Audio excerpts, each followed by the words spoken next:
So to understand John 4, we're going to have to take a small historical trip here this morning. You'll remember the story of the children of Israel, descendants of Abraham, Isaac, and Jacob, delivered from 400 years of slavery by a series of miraculous signs from God, delivered through the hand and rod of Moses.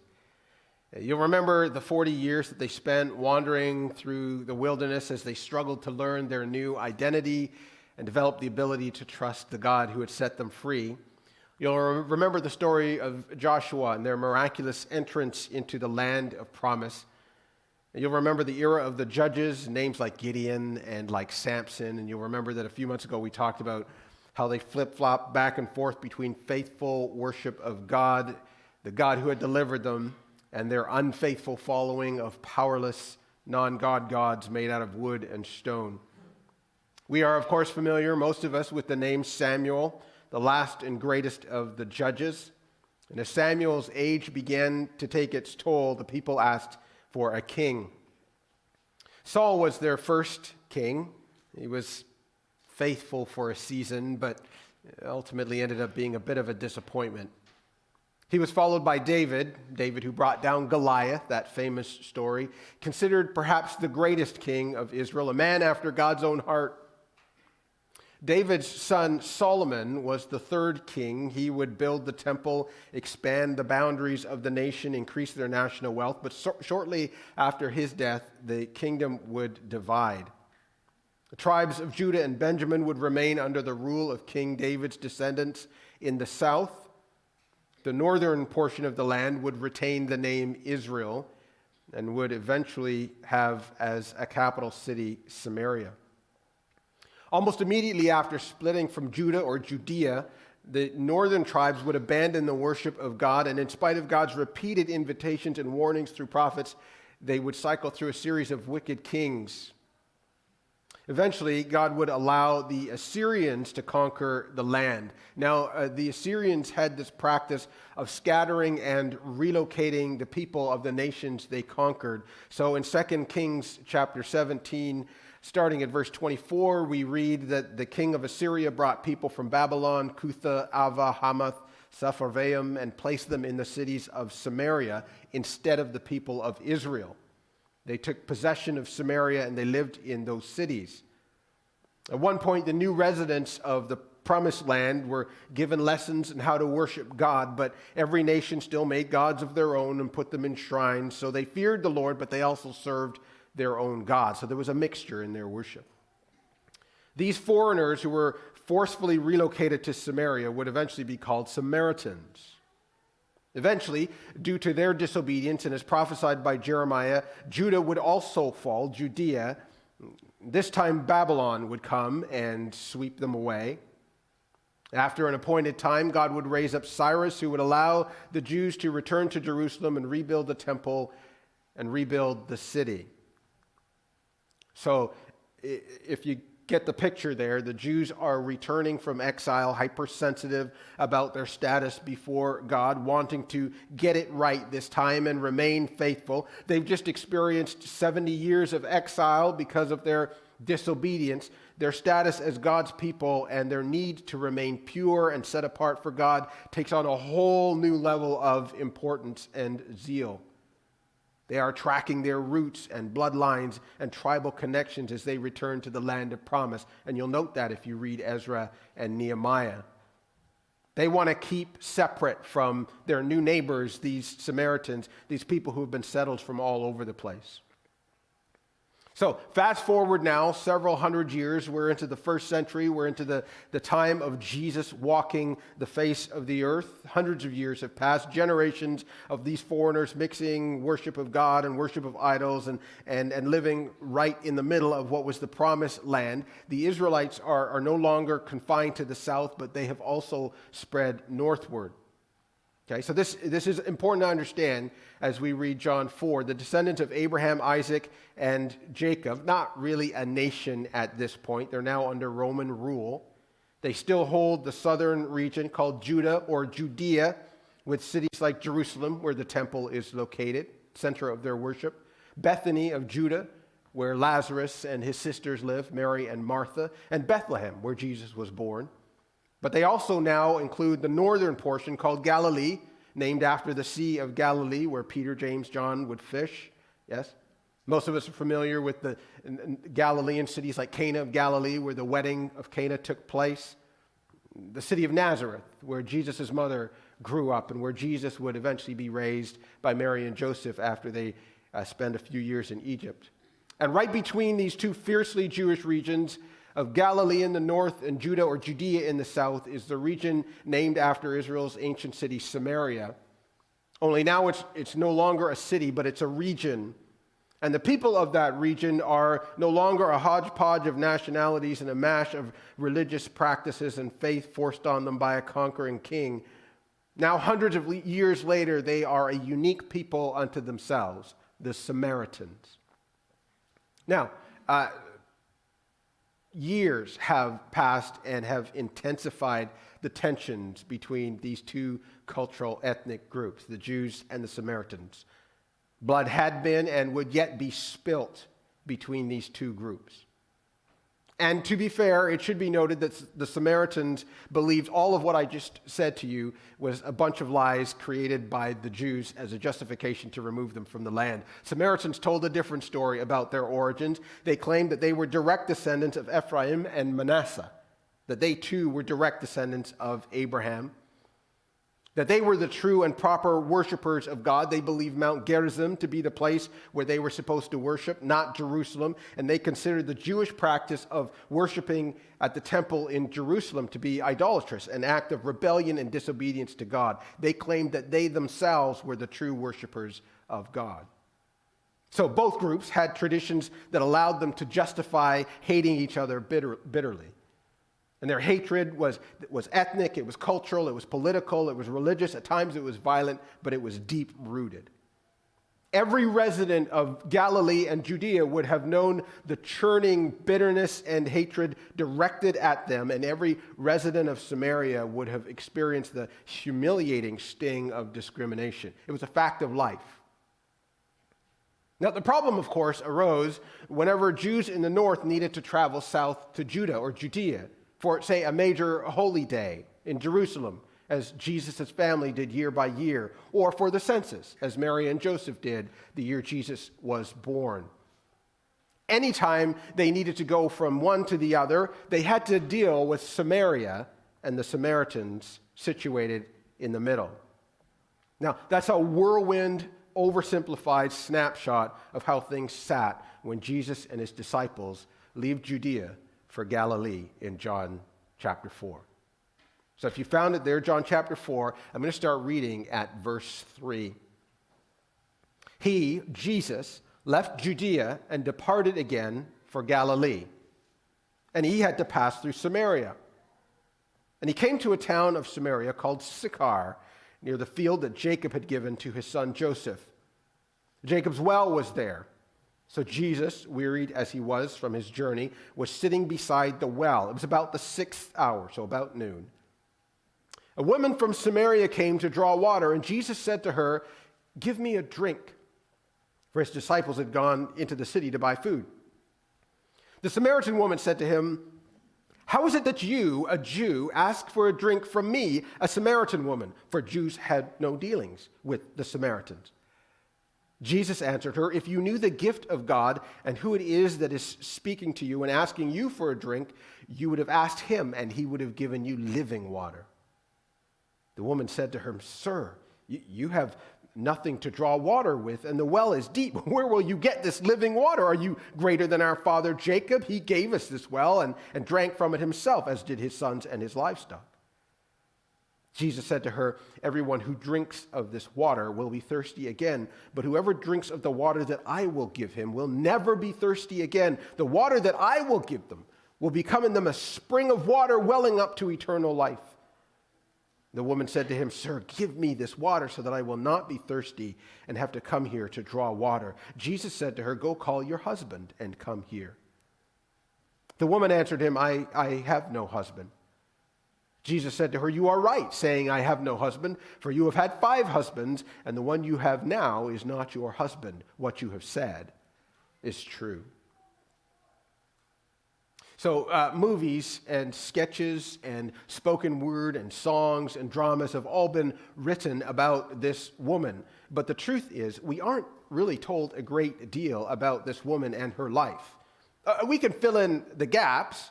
For example, we know that given the time and the regions in which she lived, that she was probably quite young at the time of her first marriage, which was probably an arranged marriage. We don't know what happened to him or their marriage, but we do know something happened that left her alone. We don't know how long it took for her to get married a second time.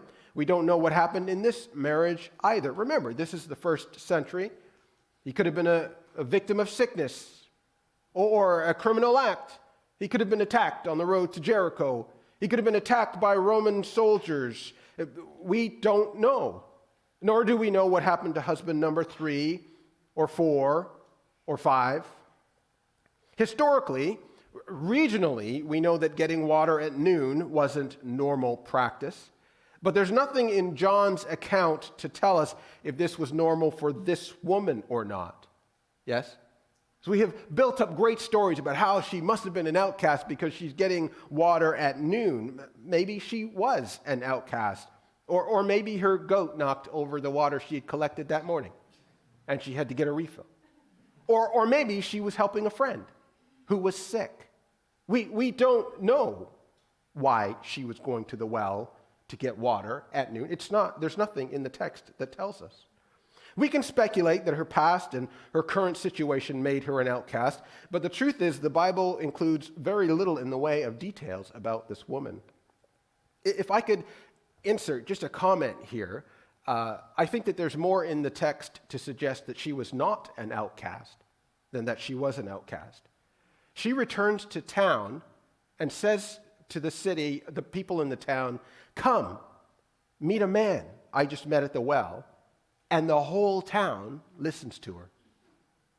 She's obviously not an outcast. If she was an outcast because of having been married 5 times and living with number 6, and she comes into town and goes, "Hey, everybody, I met a man." Right? So we can speculate about her past. We can speculate about the current situation that she was in, but the Bible gives us very little information. All that we need to know is that she is a Samaritan. We can fabricate the story around the facts that we're given, but that's dangerous and foolish because it can sometimes lead us to make conclusions and draw lessons that are not in God's Word. So let's stick with the details provided in the text. So yes, it's Mother's Day. We have before us a story that includes a woman, but forgive me if I suggest the story is not about the woman. The story is about Jesus. And it seems to me that at least one lesson contained in the story is that Jesus comes to meet us right where we are. Make the woman as vile a person as you care to. Make her as sacred and righteous as you like. She is still not worthy of this encounter with Jesus, the living God. She could have been the first century version of Mother Teresa, and still she would not have been worthy of a face-to-face, one-on-one encounter with the living God. Jesus is not bothered by her 5 marriages. He's not bothered by her response. He's not impressed by her religious questions that she will later ask. She has nothing to offer him. Neither do you. Your bucket or pail or water jar is as empty as hers. Make whatever assumptions you need to make in order to feel good about the story, but don't miss the point. Whoever you are, wherever you are on your journey, Christ comes to meet you. You. He comes to your well. Whenever it is that you arrive, and he asks pointed questions of you in the hopes that you will have the courage to ask him to fill your longing. Your journey, your past, your present. None of these matter to Jesus. What matters to Jesus is you. Turn to the person next to you and say, you matter to Jesus.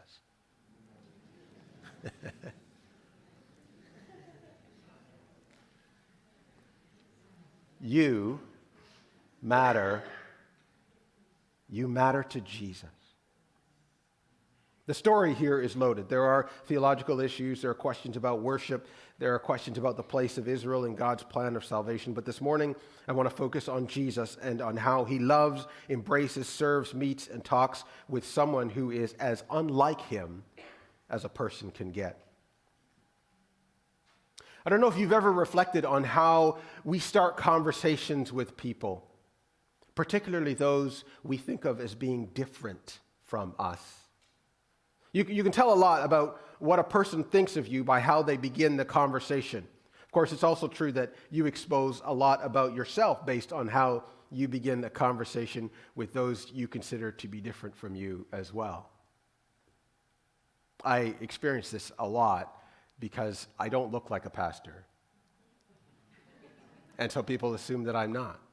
And when they discover that I am, their demeanor changes. Which is interesting. Another quick example. Can I help you with something? In those few short words, you've told the person, you don't belong here, but I do. Why are you here? Now, it's not just the words, it's the tone of voice, it's the attitude, it's the way in which we engage people that are different from us when we are in our comfortable space and we feel that they maybe shouldn't be there. Sometimes the way we start conversations with people are uncomfortable for them. And we have much to learn from the way Jesus starts his conversation with this woman. First of all, Jesus comes to her place of comfort to meet her. He doesn't expect her to show up in Jerusalem. Jesus takes the discomfort upon himself and he goes to Samaria. Remember our history lesson at the start. Jews and Samaritans did not like to associate with each other. The idea of accepting a drink of water from a Samaritan woman would have been unthinkable for many, but Jesus wants the discomfort to be his, not hers. How might we go out of our way to make the discomfort ours? To help those we engage with feel comfortable? Think about this with our Dinner on Us event that we have coming up. The first discomfort will be theirs because they have to be willing to walk through the doors. But once they do that, what then? And it'll be different for each person. Things that will make one person feel comfortable and at home might not work for the next person. So we need to be sensitive. But Jesus makes sure that this woman is not going to feel threatened. He sends his disciples away, so there's not a crowd of people waiting for her when she gets to the well. He makes sure she's going to feel as safe as possible. This is already a deeply intimidating conversation for her. She's married 5 times, living with number 6. Now she's alone at a well with a man, a Jewish man no less. She is in a very vulnerable position. So Jesus comes in humility. The Son of God asks a Samaritan woman for help. The God who provided manna and water in the wilderness for a nation humbly asks a drink of water from a Samaritan woman. We expect the broken to come to us, don't we? To ask us for help, to ask for a handout. It makes us feel superior, right? Of course I can help you, right? We expect them to desire, to want to become like us. We are far too eager to be the smart ones, to prove that we know what's going on, what is the right thing in this or in any situation. We love to share our wisdom and our advice. I know exactly what you're going through. No, you don't. No, you don't. We are far too quick with our cheap and easy answers, which don't really work in the real world. We are generous with our string of cliche words and phrases that we pawn off as spiritual wisdom. We think telling people the bad news about themselves will make them eager to accept the good news from us. But Jesus starts not with condemnation or credentials. He doesn't start with cheap and easy, cheesy solutions. He does not start by offering advice, which she clearly needs. Listen, he knows everything about her. Everything. And how does he start? He asks for help. Could you give me a drink? Jesus enters her space as one in need. What humility. When was the last time you started a conversation with someone from a position of humility? From a position of need, where you gave them the opportunity to refuse you, to make you feel small. She could have just said, no, I don't want to, get out of my face. We are often eager to tell people what they need. You need this, you poor soul. But I'm only going to give it to you after you jump through these hoops. After you tell me this, after you do this, or if you do that, if you say this prayer, if you pay this amount, if you come to this program. But it's only after the conversation is going that Jesus begins to so gently shift the focus. It's easy to miss, she did at first, because at first Jesus' words seem like nonsense. One minute he's asking her for water, the next minute he's offering it, living water. Now, we talked about this in the baptism class. Living water is water that is constantly being refreshed and displaced. This isn't, I mean, there are spiritual issues here, but this isn't a spiritual phrase necessarily, living water. It's water like a river. It's got a flow. It's intake, outtake, yes? Standing water is water that doesn't go anywhere. It's dead water. It's stagnant. It has no intake. It has no outflow. It just sits there. Often things will die in it. It's open to the elements. Now, most of us in the West have no real idea where our water comes from. We turn on the tap and there it is. But in the first century and in parts of the world today, in places where there is no indoor plumbing, living water obviously is much preferred over standing water. And the woman gets the point, of course, that the water Jesus is offering is far superior to the water that she came to draw, but she's confused. Like, wait a minute, didn't you just ask me for water? Jesus is in the middle of a parable. He's inviting her to offer up what she has in exchange for what he has. Most of us have been through this story so many times, so let me jump to the punchline. The things that you have been doing, the choices you have made, honestly, don't they just offer temporary relief? How long have you been doing it your way? How many methods have you employed to make a change, to make things better, to satisfy, to find love, to find purpose, to find peace, yet you always end up lonely and thirsty and tired and dry, toting your empty water jug looking for a refill.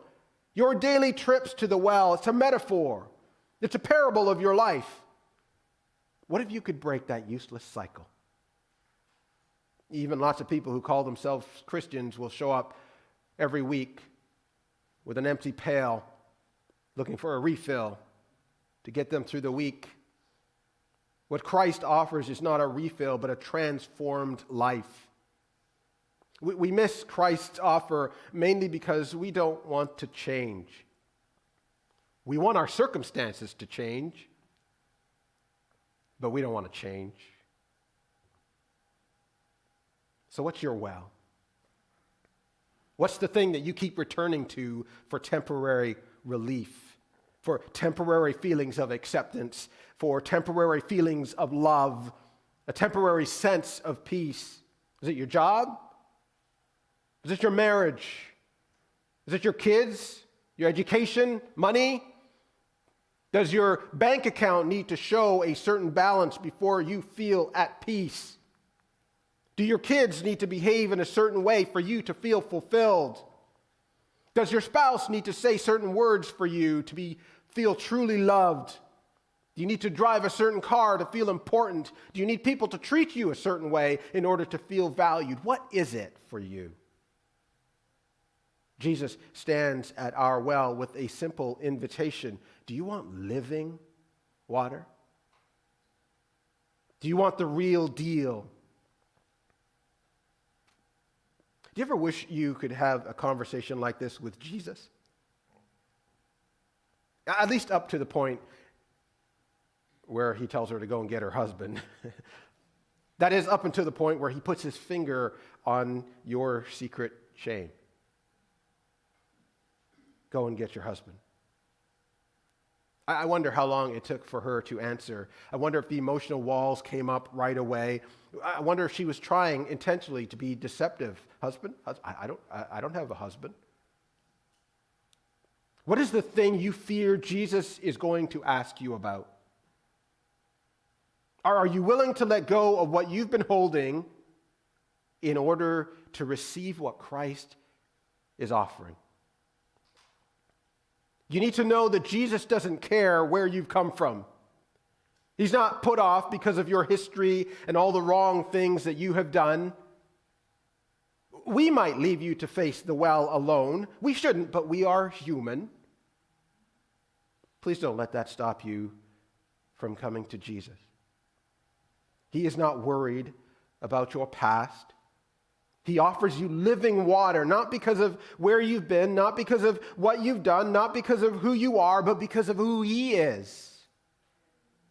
Because of what He has done. Whatever treadmill you're on, whatever challenge you've been facing alone, I've got news for you. He already knows.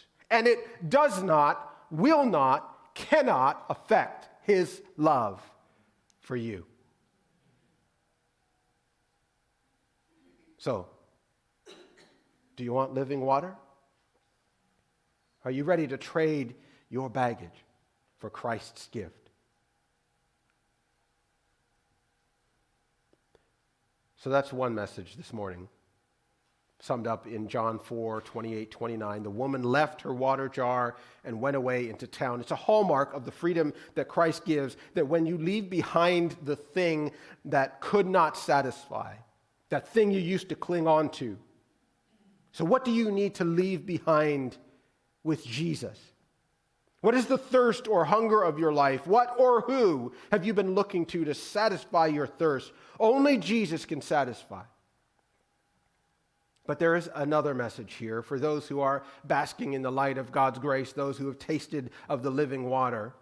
The disciples return with food, and I'd encourage you to take some time later to read through the passage and allow the Spirit of God to unpack it for you. I just want to focus on one line in verse 35, where Jesus says, "Look, I tell you, lift up your eyes and see that the fields are white for harvest." Because I believe this is just as true today as it was when Jesus first declared it. But I don't think it'll happen like it has in the past, using old methods and old programs. I know it won't happen if we debate and argue about our preferences. There are countless women and men and families and young people making countless trips to countless wells that simply will not, cannot satisfy. People who need you and I to be like Jesus, to go rather than expecting people to come to us, to meet them at their place of comfort, to create safety with our words and our actions and our behavior. They are already vulnerable.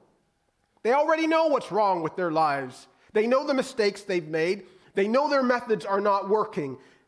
And I believe these are the words of Christ to us in this season. Church, open your eyes. The fields are ready for harvest.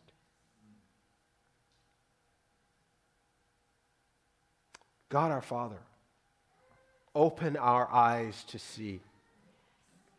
Every one of us comes in contact with people on a regular basis who, like this woman coming to this well, are on a treadmill that is taking them nowhere, looking for hope, looking for purpose, looking for Jesus.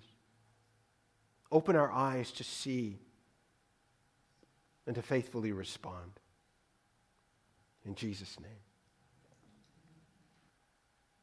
I invite you to go in the love of the Father, in the power of the Spirit, being Jesus to a world that desperately needs him. Amen.